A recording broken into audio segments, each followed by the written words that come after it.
Assalamualaikum warahmatullahi wabarakatuh.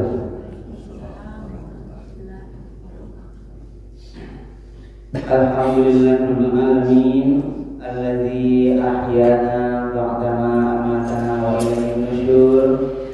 Asyhadu an la ilaha illallah wahdahu la syarika lah wa asyhadu anna Muhammadan abduhu wa rasuluh sallallahu alaihi wasallam la nabiyya ba'dah. Wa qala Allah ta'ala fil Qur'anil Karim, a'udzu billahi minasy syaithanir rajim. Bismillahirrahmanirrahim. Laqad kana lakum fi rasulillahi uswatun hasanah liman kana yarjullaha wal yawmal akhir wa dzakarallaha katsiran. Shadaqallahul azim.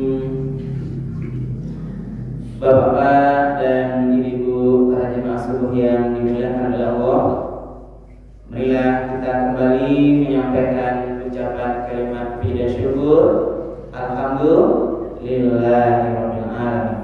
Segala puji bagi Allah Tuhan semesta alam, karena pada pagi subuh yang penuh berkah ini kita masih diberikan kemudahan-kemudahan, diberikan kesehatan, diberikan kesempatan untuk melanjutkan ibadah sholat fardu subuh kita secara berjamaah di masjid yang sama-sama kita cintai. Kemudian salawat dan salam mari kita perbanyak kepada Rasulullah Muhammad SAW. Apalagi pada saat ini berdoa, kita sedang memperingati Maulid Nabi Muhammad SAW. Secara penanggalannya itu besok tanggal 12 Rabiul Awal. Jadi saat itu juga pada pagi ini kajian kita terkait dengan Maulid Nabi Muhammad SAW. Karena salawat ini begitu besar artinya, kenapa? Jadi kalau kita makin banyak bersalawat kepada Nabi Muhammad, itu akan menumbuhkan kecintaan kita. Ini satu di antara caranya kita dapat memperbanyak salawat kepada Rasulullah. Untuk itu, izinkan kami berdoa sebelum lanjut kaji ko, mari sama-sama membaca salawat pada dulu ya. Nah, Bapak ya, kita sama-sama membaca salawat. Ya, Ibu ikuti saya ya. Salatullah salamullah ala Taha Rasulillah. Salatullah salamullah ala Yasin Habibillah. Tawassalna bismillah wa bil hadi Rasulillah wa kulli mujahidinillah fi ahlil badri ya Allah. Ibu dan bapak jemaah yang dimuliakan oleh Allah, tadi dasar kajian kita kami bacakan Al-Quran surat Al-Ahzab ayat 21. Di dalam ayat ini berapa Allah Subhanahu wa taala menyampaikan bahwa sudah ada pada diri Rasulullah suri tauladan yang baik. Laqad kana lakum fi Rasulillah uswatun hasanah. Sungguh telah ada pada pada diri Rasulullah untuk kamu untuk sebagai pelajaran telah uswatun hasanah. Liman kana yarjullah. Nanti siapa yang akan bisa mengambil suri tauladan dari diri Rasulullah? Maksudnya dari siapa? Yang mananya? Mengambil suri tauladan dari ucapan-ucapan Rasulullah, mengambil suri tauladan dari sikap tingkah laku Rasulullah, dari semua perilakunya. Siapa yang bisa akan mengambilnya, yang akan menirunya, yang akan mencontohnya, itu adalah orang-orang yang kalau liman kana yarjullah, dia berharap nanti bertemu dengan Allah. Kalau yang akan bisa di akhirat bisa. Berarti ini pondasi iman harus dulunya. Tidak akan bisa orang mau meniru Rasulullah, mencintai Rasulullah, mengambil pelajaran dari semua sikap, hadis-hadis Rasulullah, kalau dia tidak punya harapan berharap bertemu dengan Allah. Wal yaumil akhir, juga berharap nanti kebahagiaan di hari akhirat. Wa dzakarallaha katsiran, dan mereka banyak mengingat Allah Subhanahu. Ibu dan bapak para jemaah yang dimuliakan Allah, karena itulah kita perlu selalu mengingat, memperingati Maulid Nabi Muhammad, mengenang masa kelahiran, sebuah peristiwa yang mulia, yang agung. Kau harus wakana tarik, boleh awak tidak lupa. Sama logika pemikirannya berapa? Agununya awak memperingati 17 Agustus. Ini sejarah untuk awak peringati tiap tahun, boleh awak tidak lupa sejarah kemerdekaan. Bagaimana perjuangan para pejuang awak mengusir penjajah, tidak lupa awak. Kalau awak tidak peringati, lupa awak. Karena awak sifat manusia kau lupa. Itulah perlu terus diingatkan, diulang-ulang bagaimana sejarah kelahiran Muhammad SAW. Boleh awak tidak lupa. Kalau awak lupa, bisa nanti menambah kecintaan kita kepada Rasulullah. Bagaimana kita mengamalkan ajaran Rasul kalau awak tidak cinta kepada Rasul? Bagaimana kita akan cinta kalau kita tidak ulang-ulang pelajari sejarah-sejarah sirah Nabawiyah Rasulullah, sejarah kelahiran Nabi yang mulia, sejarah perjuangan Rasul yang mulia. Maka diingatkanlah Maulid Nabi, peristiwa kelahiran Muhammad SAW. Nabi lahir itu pada tanggal 12 Rabiul Awal tahun 571 Masehi. Dikenal dengan tahun gajah.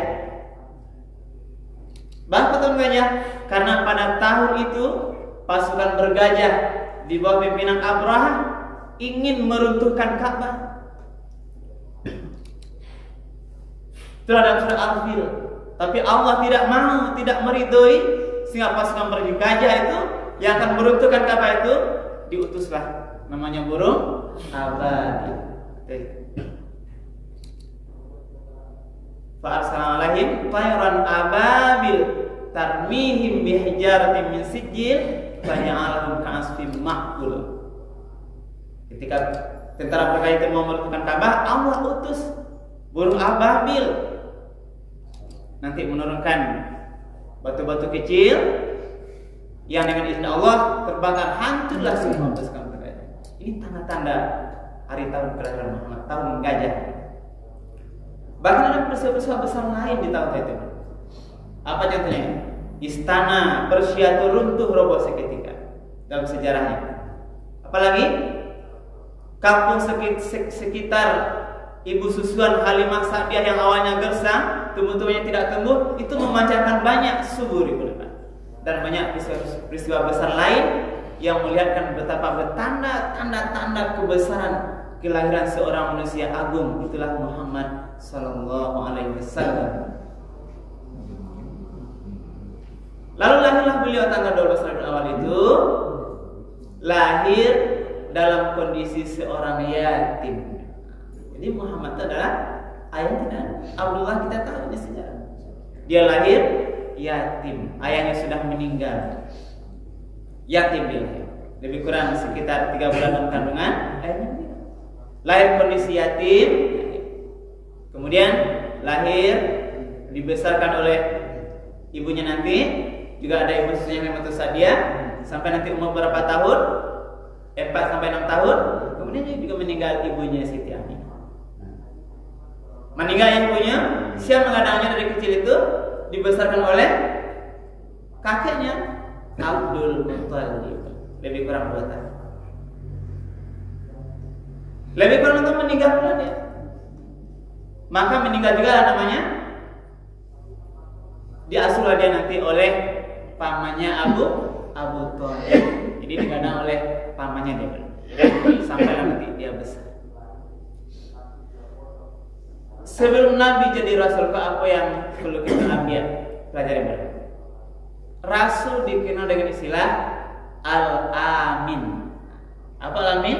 Orang yang paling jujur. Tidak pernah dikenal oleh orang-orang sekitarnya. Orang dia berdosa tidak pernah jujur. Dia digelari Al-Amin. Jujur, cerdas lagi. Sehingga ada peristiwa besar sejarah yang melambang dengan kejujuran dan kehebatan Rasul itu ketika apa itu berapa Ka'bah nanti ada banjir besar sehingga batunya itu nanti jatuh, sehingga para kabilah-kabilah Arab itu ingin meletakkan kembali ke tempatnya itu, tapi tidak tahu caranya. Kabilah mana Kamalataan kembali Hajar Aswad itu ditangkapnya balik. Kabilah yang satu ingin dia yang meletakkan, menandakan kehebatan golongan kabilahnya. Yang lain juga demikian, sehingga tampil pertikaian. Pada saat posisi yang berdebat itulah Nabi tiba di sini. Babisi-bisi lah itu Muhammad datang. Dia Al-Amin, yang dikenal jujur, cerdas. Sehingga nanti Nabi dengan kecerdasannya waktu itu mengambil cara yang sangat jitu. Orang pun nak bertengkar, batu itu nanti bisa diletakkan di tempatnya. Maka dipanggillah para pimpinan kabilah, kampe-ampe. Mari maju pimpinan kabilah, pacian kampe-ampean sudut kain.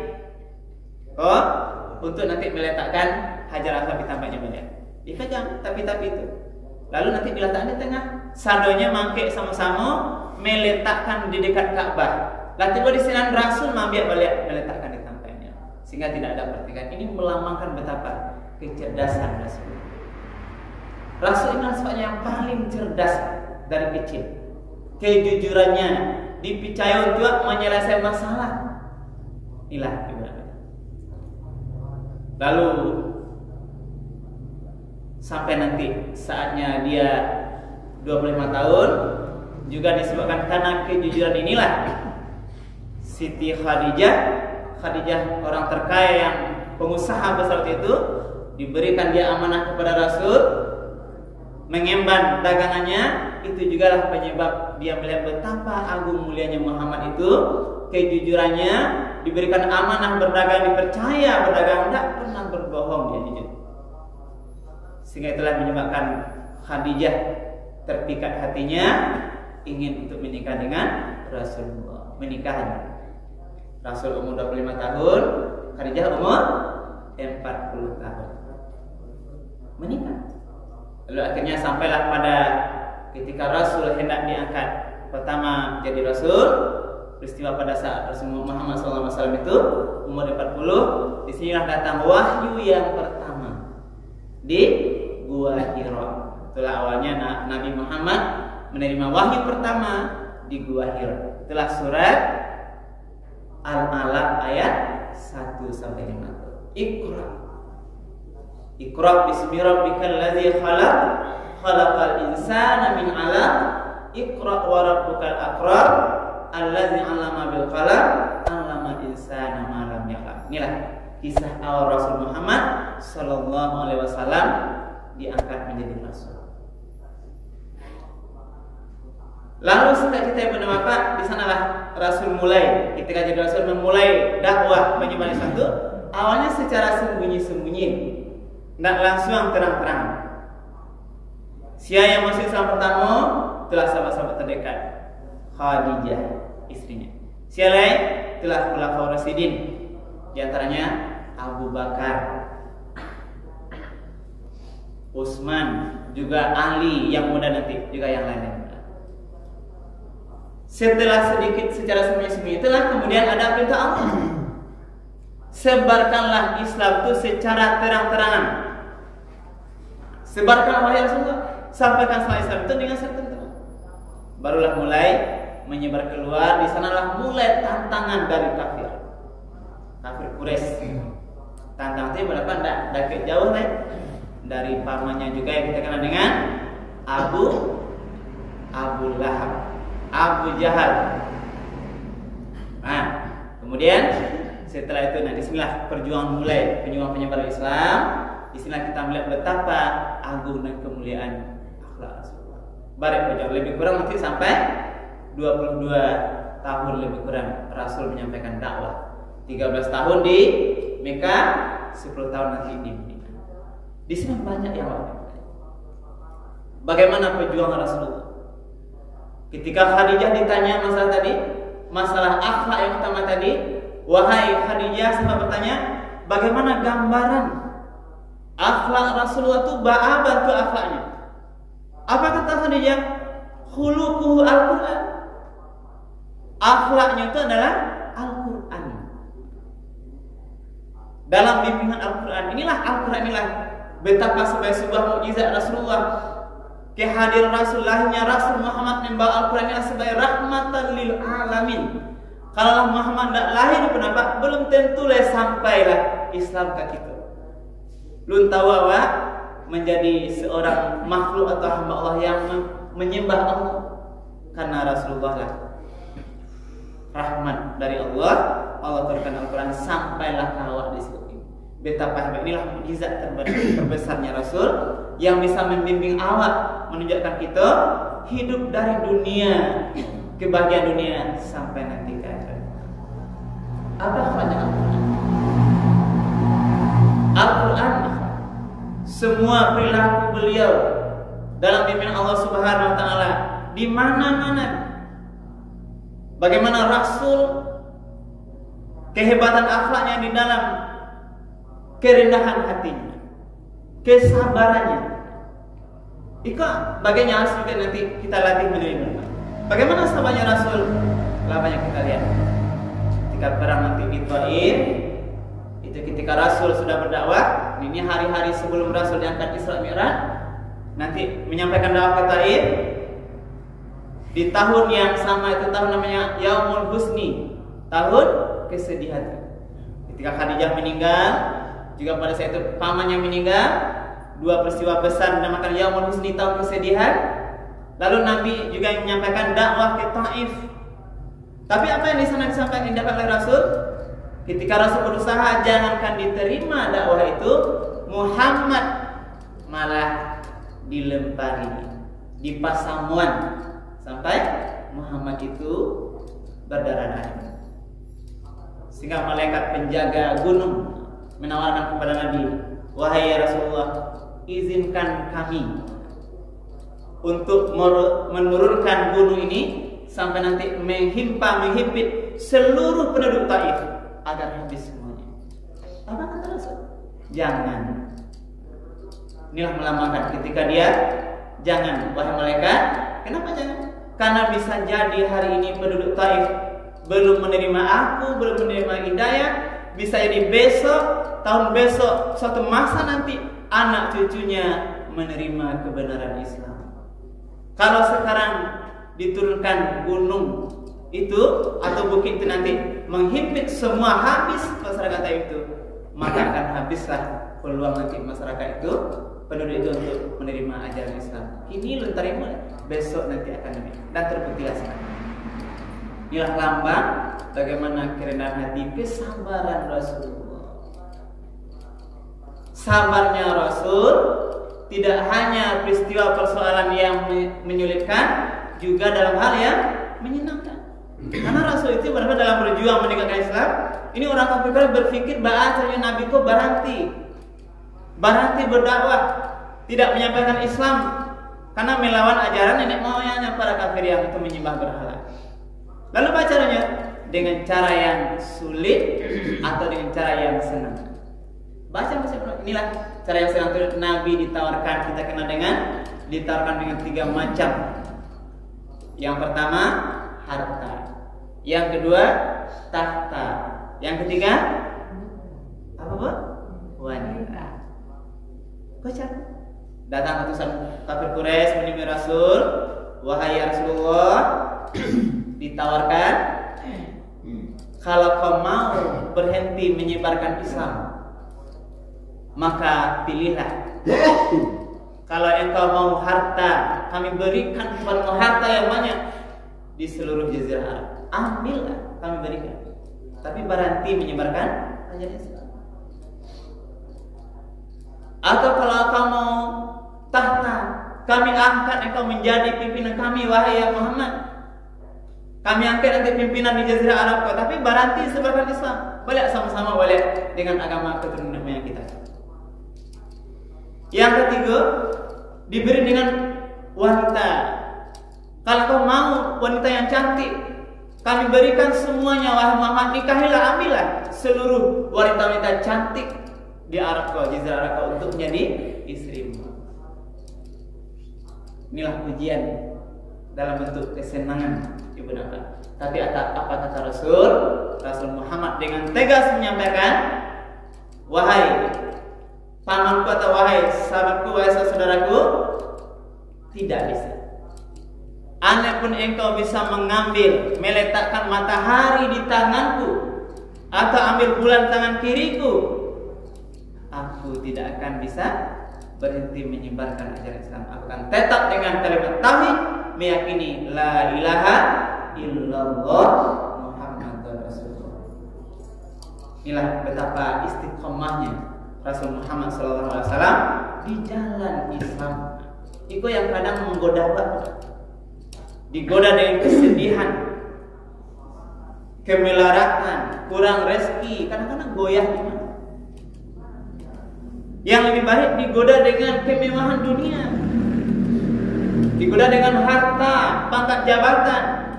Maka yang kita kenal sekarang, orang yang awalnya menyatakan suatu peristiwa ini haram, tidak boleh, ini halal, ini haram, dikaitkan haram. Tapi ketika sudah tergoda dengan harta dan tahta itu, yang haram berubah jadi makruh, bahkan diharamkan. Ini akan nanti menimpa wajib apa? Jangan sampai nanti kita tergoda dalam menjalani kehidupan kita ini, baik godaan keadaan godaan sempit, sulit, atau godaan senang. Ini godaan yang akan datang terus menerus untuk menguji iman kita dalam kehidupan. Kita tiru Rasulullah, betapa Rasul tidak tergoda, baik dia disiksa, diazab, bahkan mau dibunuh. Nanti cerita pembunuhan Nabi sebelum hijrah itu. Lapa kumpul sadonya orang kafir lah panjang lah acaranya layak menghentikan Rasul kok, sehingga berkumpul lagi musyawarah. Itu namanya musyawarah sebelum ada perintah hijrah. Dipangalah Nabi. Caranya boleh berhenti dengan susah tidak mau, dengan senang-senang tidak mau juga. Balik cara. Sehingga ada ide nanti, ide yang pada saat itu ceritanya berapa? Rapat waktu itu di sana hadir iblis yang menyamar atau setan yang menyamar menjadi manusia. Idenya tumbuh dari dia. Nabi itu harus dibunuh. Dibunuh. Tidak ada yang lain. Itu sudah dilakukan sebelum membunuh Nabi. Bagaimana nanti caranya gitu? Mau diampok dari Aceh. Ketika Rasul diundang, Rasul diturun batu gadang dari Aceh. Ada rencana seperti itu, tapi tidak berhasil. Nabi bahkan juga pernah diracun.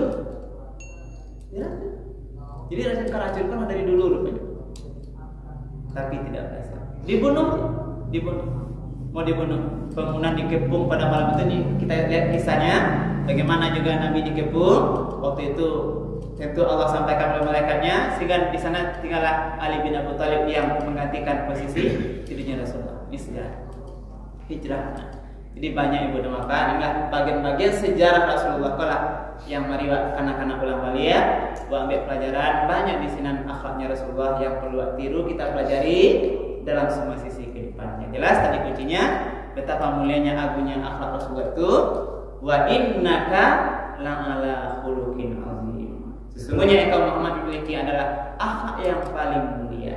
Di mana letak akhlak Rasul itu?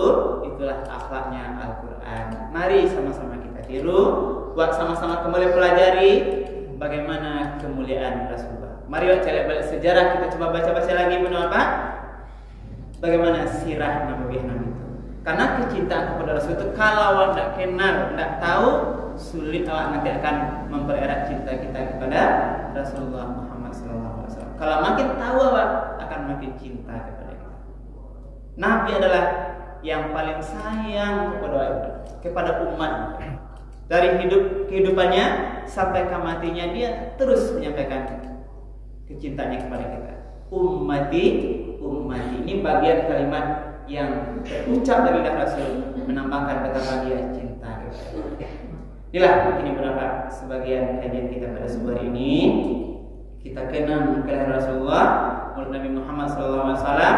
Mari kita jadikan beliau suri tauladan di dalam menjalani sisa kehidupan awak kok yang awak tak tahu sampai bila ya, tak bila. Mari kita makin cinta kepada Rasul. Awak tak ada bahasa beliau. Kalau dulu ketika Nabi hidup, orang bisa langsung bertanya kepada Nabi. Orang luar negeri kalau mau tarakan yang bahasa Rasulullah, banyak naik untuknya, ditemui Rasul di masjid Nabi, bahasa Nabi. Awaklah jauh sekian tahun tak bertemu dengan Rasul. Bawalah untuk mencari Nabi itu. Inilah kita lihat dalam kajian kitab-kitabnya, sejarah-sejarahnya. Bila awak makin cinta kepada Muhammad SAW, sosok yang mulia, yang agung dalam semua sisi.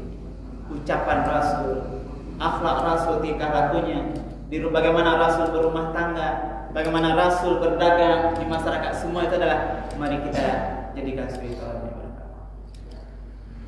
Mudah-mudahan kajian subuh kita pada pagi hari ini bisa bermanfaat dan menambah keimanan kita, kecintaan kita.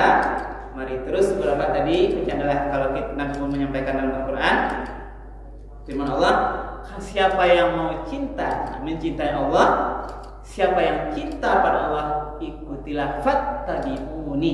Jadi tanda cinta pada Allah, ikutilah aku, Rasul Muhammad SAW. Berarti kalau orang tidak mengikuti Rasul, berarti dia juga tidak cinta kepada Allah Subhanahu. Mudah-mudahan bermanfaat yang kami sampaikan pada pagi hari ini, dan perbanyak maaf kalau yang kurang berkenan. Kita akhiri subhanallahi wa bihamdika, asyhadu an la ilaha illa anta, astaghfiruka wa atubu ilaik. Bila taufiq hidayah. Wassalamualaikum warahmatullahi wabarakatuh.